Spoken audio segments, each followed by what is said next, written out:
So I got a story for you guys. When I saw the second Purge that was out a few years ago, I went out on a date with this young lady. I picked her up. I bought her popcorn, a jumbo popcorn. I bought her this big old icy. I paid for the tickets because, I'm a gentleman. Altogether, it came to like $45.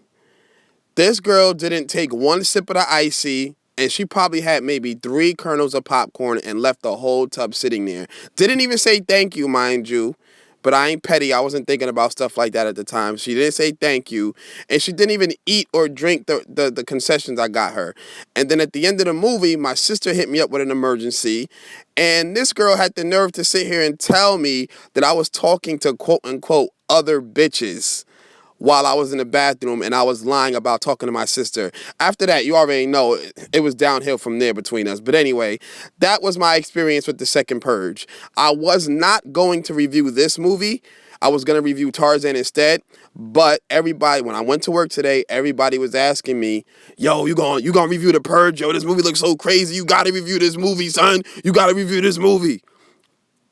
So I said, all right, you know what? Why not? And I did not believe the hype was that real until I went to go see this movie, and the hype was that real. So let's get into it, baby.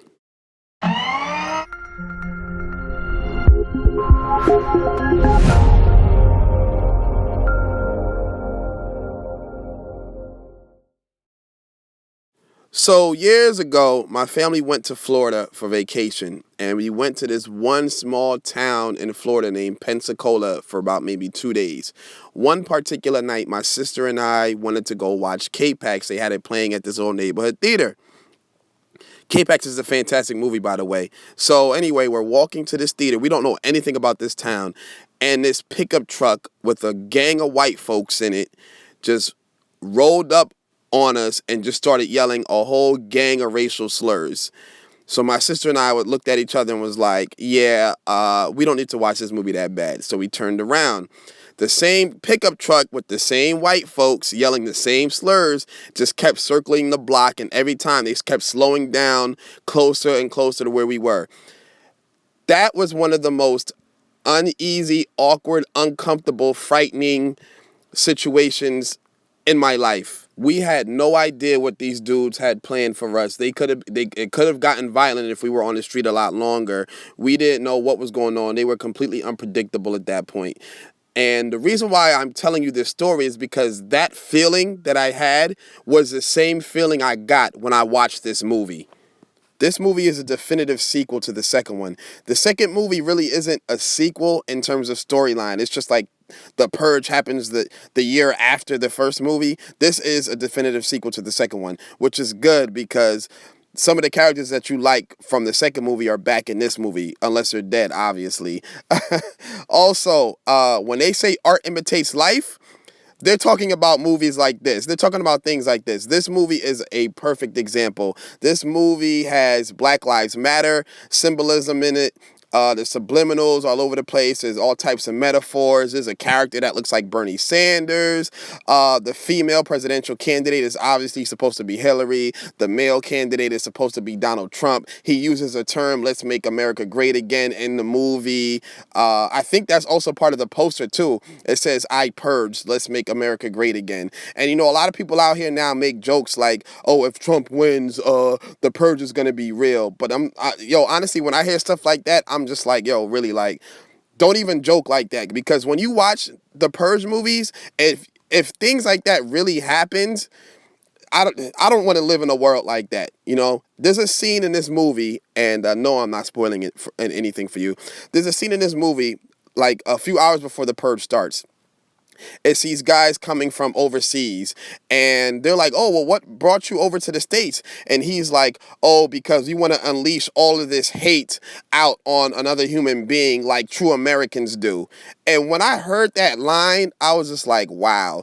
It's crazy because I have friends that have come here from other countries, and they say things like that. Like, they feel like Americans are just these hateful, lazy people, and all they do is just like discriminate, and they're violent and things like that. And that's when we're going in the wrong direction. But this movie is so intense. Like the way you see people getting killed in the street. Somebody got killed by a guillotine, like they were beheaded by a guillotine. Some woman was like burning her husband alive in the street. The way they kill people in the street, I'm just sitting here like, wow. Like, is murder the only thing on these people's minds? Because if the purge was real, I wouldn't be trying to kill. I'd be robbing the bank. Like, I'm trying to get rich so the next day I could flee the country. I ain't trying to go through the purge again. You know, for this movie, I felt like the acting was top notch. Now, I'm not saying anybody's winning any Oscars or anything like that, but let's be real here. Nobody watches the Purge movies for good acting. It just so happened that there was really, really, really good acting in this movie, and I felt like that made the movie that much better and that much grittier. As far, like, you really felt like these characters were scared when they were walking down the street because, you know, as a viewer, you know what the Purge is about. These characters in the movie know what this Purge is about. Anything goes. Anything can happen. You can walk to the corner store and get shot in the arm with the arrow. You know what I mean? Anything can happen. So you're always in tune. You're always watching the surroundings, and I feel like the director did a really good job with the cinematography, letting you know, you're not safe just because you're in this little alleyway and there's nobody in plain sight. You're not safe. And they do a really good job of panning out to show you the entire scene and show you the entire environment to see all the mayhem and carnage going on around you while that character is trying to get to where they're going.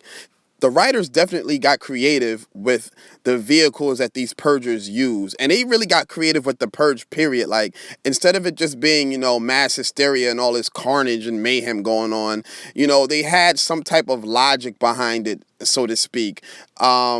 Or reasoning, I guess you could say. They had this one scene, it was like waste management. It was a garbage truck, and they had this loudspeaker like, oh, let's keep Washington clean during the purge. Dispose of your purge victims' bodies here. And you would literally just give them the dead bodies of the person you just killed during the purge, and they would dispose of it for you. And I was just like, okay, that's definitely new. We didn't see that in any of the other ones. So as you can see, they're putting their thinking caps on. The costume designs I really, really liked because in all the purge movies, the main, I guess, purgers, I guess you could say, have like this really like eerie costume mask thing, and that definitely happens in this one. Like, I know the second one, I had the guy that had the God one, the one that had God on it. It was like a white mask. That was pretty crazy. This one is pretty cool too. It's like this Mickey Mouse character thing, and the vehicle that she drives in is pretty creepy. So that was all pretty dope to me. The imagery and the visuals were all pretty dope. This movie is also, even though it's gory, it's not over-the-top gory like Hostel. There's a reason behind everything. There's a reason for all the violence. And this, even though it's still violent, it's not too violent to the point where you're just like, oh, I can't even finish eating my popcorn. This is so disgusting. Like, none of that's happening. There's really not that much I didn't like about this movie, to be honest with you. I walked out of this movie, and I really feel like this is probably the best movie that I've reviewed yet. I know Captain America's up there, but that's a superhero movie. That's expected. But this movie I had so many different emotions while I watched this movie. They were all positive. Like, I walked out like, whoo, man, that was intense. So with that being said, I give this movie an 8.8. Like, go see this movie. I want to go see it again because I know there's some things that I missed. Definitely go see this movie. You're not going to be disappointed. If you've watched the Saw movies, all the other Purge movies or whatever, you're going to love this movie. This movie is just fantastic. And I would recommend you watching it with a packed theater because it just makes it that much better. So, yeah, check it out.